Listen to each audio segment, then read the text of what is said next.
I think there's going to be a lot of eyes on me during this video, so I'm going to address this as if I'm talking publicly and not directly to my audience, which is how I normally would do it. So, hello, my name is Felix Schellberg, but you probably know me as PewDiePie. I've been making videos on YouTube for about the last 6 years.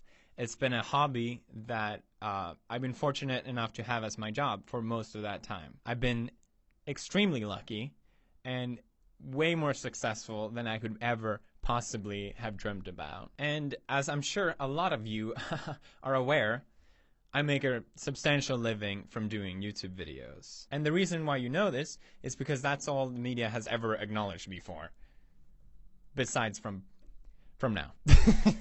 I think most internet personalities can agree with me that the media generally doesn't like us very much. Variety, for example, posted in 2013, "If PewDiePie is YouTube's top talent, we are all doomed." That was sort of my introduction to the media. This is in 2013. And although I don't think I understood it at the time, I think what this article shows more than anything, old school media does not like internet personalities because they're scared of us. We have so much influence and such a large voice, and I don't think they understand it, and that's why they keep this approach to us. I actually did an interview in 2014 with the Wall Street Journal, and before then I didn't really do interviews because of this. But I thought, hey, Wall Street Journal, that's a well-respected news outlet. That would be a great way for people to finally hear about my story. And maybe I'm a little biased, but I think my story is kind of interesting. You know, I'm completely self-made, and I managed to become really successful. And I thought, hey, maybe that's something worth celebrating, but no. It always just comes back to the money. Which is funny because that's something I've never showed in anyone's faces. It's people shoving their faces in mine.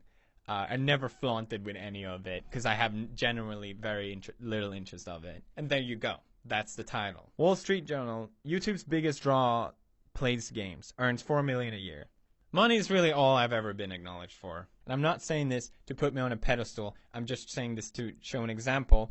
But I literally raised millions of dollars to charities. That's rarely ever spoken about. Now, over the years of me doing YouTube, I become less and less tolerant of the media and what they're saying. If there's anything I learned about the media from being a public figure, is how they blatantly misrepresent people for their own personal gain, even viciously attack people just to further themselves. And if you watch my channel closely, you can tell that it's something that I've really been fighting back on lately. I literally said the media is stupid and that clickbait media is a huge problem because all they really need is a strong title. That's all that really matters. And the more I punch back, the more I get back as well. It's something that I noticed. I'm just a guy. It's literally just me. There's not a producer out there hiding behind the wall. There's no writer. There's no camera guy. So what am I supposed to do about this? Well, I make fun of it. This year, I said to myself I was going to be more honest. I'm not going to keep smiling to the media. I'm going to be more open about things. And I knew there was going to be a price to pay for that. I thought, you know what? It's worth it. I've been successful. I can take it. And here we are. Here we are. Disney severs ties with YouTube star PewDiePie after anti-Semitic post. Now, basically, I'm sure as you already know, the article came out from the Wall Street Journal, basically accusing me of being an anti-Semite. I want to address the biggest issue first, which I think is the whole guys holding up the sign thing. I'm sure you've seen it. It's been everywhere.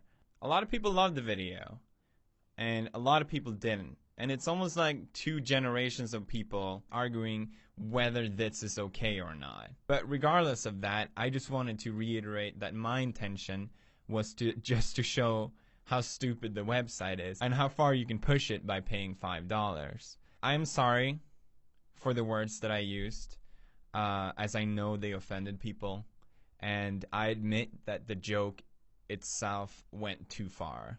I do strongly believe that you can joke about anything, but I also believe that there's a right way and not the best way to joke about things, and I love to push boundaries, but I would consider myself a rookie comedian, and I've definitely made mistakes like this before, but it's always been a growing and learning experience for me, and it's something that I actually learned to really appreciate.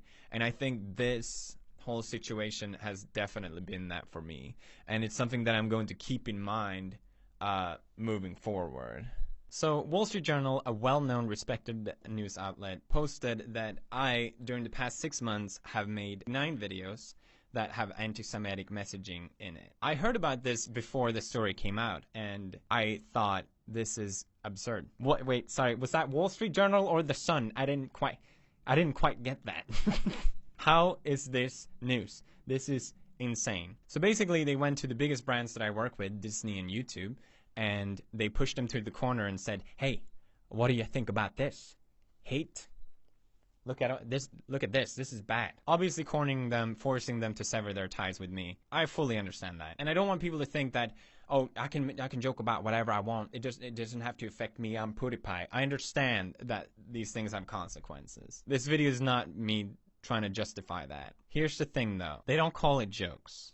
They call it posts. I made a point that the media takes what I say out of context. They take that and put it out of context to use against me and to portray me as a Nazi. They used another video where I joke that the YouTube Heroes program is seen basically like a Nazi scheme, where I look at a Hitler speech, and they use that as proof that I'm a Nazi or anti-Semite. I'm not kidding. They used even me pointing my arm like this. Technically, they can use this as evidence as well, because that's what they did. I'm not joking. The Wall Street Journal did this. It's the most absurd thing I've ever heard. Like, maybe The Sun. Maybe The Sun. I can understand. There is more. They took another video where I explain how the media is taking everything I say and do out of context and how damaging that is. And then they took the last part of that, which was a joke where I dressed up in a soldier outfit and again looking at Hitler's speech. They took that part. They ignored the whole part about me talking about context, and they took that part and put it out of context. They took parts where in my game other people created swastikas, and my title of that video is "Stop Doing This." Stop doing this. That's basically what I said. Stop making swastikas in my game. They took that as evidence against me. This whole thing is not a post. It was an attack towards me. It was an attack by the media to try and discredit me, to try and decrease my influence and my economic worth. That's what this was. These 3 gentlemen from Wall Street Journal that did this are also very proud of this. They watched literally hundreds of my videos. I hope you had fun, by the way, to try and find as much evidence as possible for me to try and appear as anti-Semite. I know this sounds crazy and all, but their way of justifying this, the way they're justifying this as evidence that I'm a Nazi because I fucking pointed somewhere, is because apparently neo-Nazi group have been referencing me, have been praising me for making these kind of jokes. And I was unaware of this. So I made a statement as soon as I found out about this saying, I do not support these hateful groups in any way. But that's never going to be the title. That doesn't fit their personal agenda. That's not the story they want. This is not an article. This was a personal attack against me. It is so clear. This form of cherry picking just shows it so clearly to me. So what have I done to deserve this? I made some jokes that people don't like. And you know what? If people don't like my jokes, I fully respect that. I fully understand that. I acknowledge that I took things too far, and that's something I definitely will keep in mind moving forward. But the reaction and the outrage has been nothing but insanity. People celebrating the fact that my show got cancelled, which is something literally hundreds of people worked on. Is that fair? Is that worth celebrating? Over some jokes that you disagree with? J.K. Rowling is apparently not a fan of me. Again, it's fine to not agree with someone's sense of humor, but calling me a fascist, how is that helping anyone? Some people have been saying that these jokes are normalizing hatred. Regardless if that's true or not, spoilers, it's not, unless there's 53 million Nazis watching me for some reason. A personal attack like this to portray me as anti-Semitic is doing no one a favor. You're targeting some Swedish guy that tries to be funny. Most of the time, it doesn't really go well. Very offensive. But he means well. But is there any hate in what I do? No. Absolutely not. Personally, I think they are the ones normalizing hatred.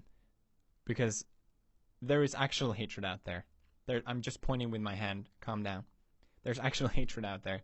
There's actual issues. Instead of celebrating my show getting canceled, why don't we focus on that instead? Why don't we focus on some real issues? Why is that the way to approach things in 2017? I'm still here. I'm still making videos. Nice try, Wall Street Journal. Try again, motherfuckers. Finally, I want to give the the warmest thanks to everyone who supported me. It's been incredible to see. Thank you, everyone in the YouTube community. Hey, it means a lot. Thank you. Thanks. Now, the most appropriate way to end this, I think, is the 10th thing. The 10th secret Nazi thing that went right past Wall Street Journal. I can't believe they didn't notice it. Our secret Nazi salute. The bro fist.